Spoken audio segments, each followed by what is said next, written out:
नमस्कार, मेरा नाम है डॉक्टर पूरू धमन और आज इस वीडियो में हम बात करने वाले हैं बेकिंग सोडा के बारे में कि किस तरह से बेकिंग सोडा एक किडनी फेलियर पेशेंट की किडनी को बचा सकता है। बेकिंग सोडा जो होता है उसको हम सोडियम बाइकार्बोनेट कहते हैं केमिकली, और ये आप अक्सर मैक्सिमम किडनी फेलियर के पेशेंट अपनी मेडिसिन के अंदर ले रहे होते हैं।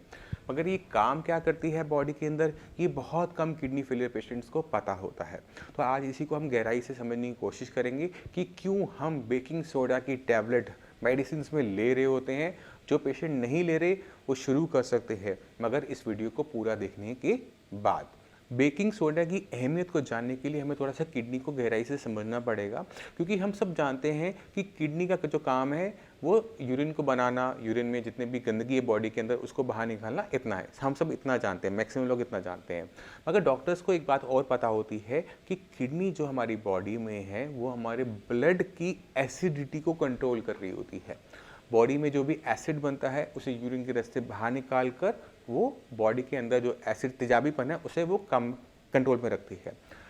इसलिए हमारा जो यूरिन है वो एसिडिक होता है। जब आप रिपोर्ट करवाते देखते हैं ना, इसमें यूरिन क्या है, एसिडिक, ये वही एसिड है, क्योंकि वो बाहर निकाल रही है तो वो हमारी बॉडी में कंट्रोल में रहता है।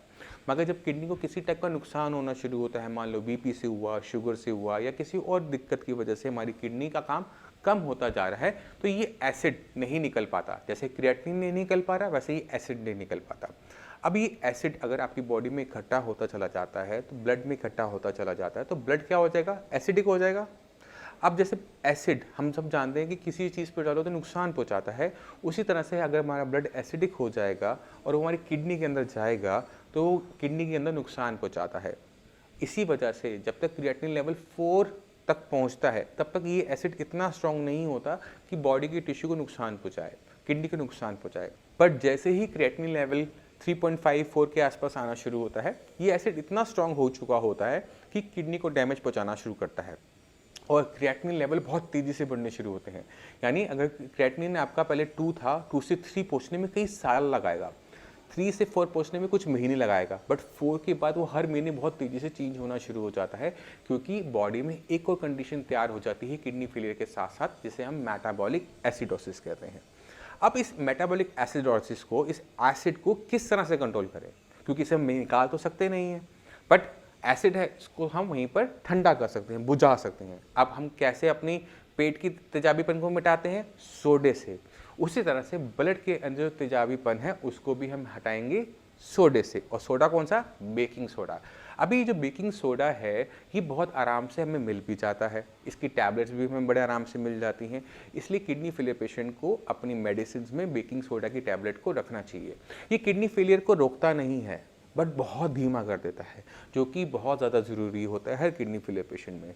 तो मैक्सिमम जो किडनी फेलियर के पेशेंट हैं इसे नोडोसिस, सबोसिस, सोडा मिंट के नाम से जानते हैं और उनकी मेडिसिन में चल रहा होता है। मगर इसको लेने के बावजूद आपकी ब्लड में कितना एसिड इकट्ठा है कितना नहीं है आप सभी को नहीं पता होता। तो जब भी आप KFT टेस्ट करवाने जाते हो तो साथ में एक टेस्ट इंक्लूड करवा लिया करो जिसका नाम है सीरम बाइकार्बोनेट। यानी सीरम मतलब ब्लड और बाइकार्बोनेट मतलब सोडा, सोडे के कितने आयंस, कितने पार्टिकल उसके अंदर हैं। तो सीरम बाइकार्बोनेट के जब आप टेस्ट करवाएंगे तो उससे पता लग जाता है कि आपका ब्लड तेजाबी है या नहीं है, क्योंकि हमारे ब्लड के अंदर बाइकार्बोनेट्स के आयंस हमेशा ही होते हैं, चाहे आप सोडा लो या ना लो। हमारे जो नॉर्मल बाइकार्बोनेट्स के जो आयंस का जो लेवल्स होता है ब्लड के अंदर वो 22 टू 29 के आसपास होता है, जो कि यहाँ पे पता लग जाता है कि ब्लड एसिडिक नहीं है। जैसे ही बाइकार्बोनेट कम होना शुरू होता है यानी एसिड आपका बढ़ गया, इसी वजह से बाइकार्बोनेट आपका कम हो गया, तो हमें बाइकार्बोनेट बॉडी में डालने पड़ते हैं। किस फॉर्म में, बेकिंग सोडा के फॉर्म में, सोडियम बाइकार्बोनेट के फॉर्म में। तो आप सभी अभी एक छोटा सा काम कीजिए, अपना जो प्रिस्क्रिप्शन है उसको बाहर निकालिए और एक एक मेडिसिन को खुद ब खुद गूगल पे सर्च करना स्टार्ट करो कि कौन सी मेडिसिन किस पर्पस से ले रहे हो, उसका क्या सॉल्ट है। तो जैसे जैसे आप सर्च करोगे तो आपको समझ में आना शुरू हो जाएगा कि आप इसमें बीपी की मेडिसिन है, कोलेस्ट्रॉल की मेडिसिन है और शायद आपको उसके अंदर सोडियम बाइकार्बोनेट की मेडिसिन भी मिल जाए। अगर आप सोडियम बाइकार्बोनेट की टैबलेट ले रहे हो नोडोसिस के नाम से, सबोसिस के नाम से, ये सोडामिड के नाम से, बिल्कुल ओके है। बस आपने KFT के साथ अपना ऐड करवाना है सीरम बाइकार्बोनेट का टेस्ट। अगर आप बिल्कुल नहीं ले रहे और लेवल्स आपके बहुत हाई हैं तो भी आपको टेस्ट की ज़रूरत है, और टेस्ट के हिसाब से ही आपको सोडियम बाइकार्बोनेट की जो अमाउंट है वो सजेस्ट की जा सकती है। और उसके लिए हमारे डॉक्टर्स हमेशा अवेलेबल रहते हैं। आप उनको कॉल कर उनसे पूछ सकते हो कि हमने इसको किस तरह से आगे बढ़ाना है, क्योंकि किडनी फेल को रोका जा सकता है, क्रिएटिनिन को कंट्रोल किया जा सकता है, उसे डाउन किया जा सकता है। अब मैं चाहता हूँ कि आप कुछ पेशेंट से मिलो, उनकी रिपोर्ट्स देखो, तो आप खुद ब खुद समझ जाओगे कि इतना मुश्किल काम नहीं जितना हम देखते हैं, जितना हम भटकते हैं। आज हम बात करने वाले हैं एक पेशेंट के बारे में जिनका क्रिएटिनिन लेवल सिर्फ 15 दिन के अंदर 9 से 1 के आसपास आया है। तो चलते हैं एक बार अख्तर जी से, पहले उनकी हम सुनते हैं कि उनकी लाइफ में किस तरह से साइंस जी ने परिवर्तन लेकर आया, फिर मैं आपको समझाऊंगा कि ये केस क्या था। तो अख्तर जी, किडनी आपकी खराब हो रही है, वो कब पता लगा था? 15 दिन पहले। 15 दिन पहले जी। 15 दिन पहले आपके क्रिएटिनिन के लेवल क्या थे? 9.1। 9.1। जी सर। और दिक्कत क्या महसूस कर रहे थे उस टाइम में? उल्टी आना, चक्कर आना, टेम्परेचर बढ़ना, बीपी।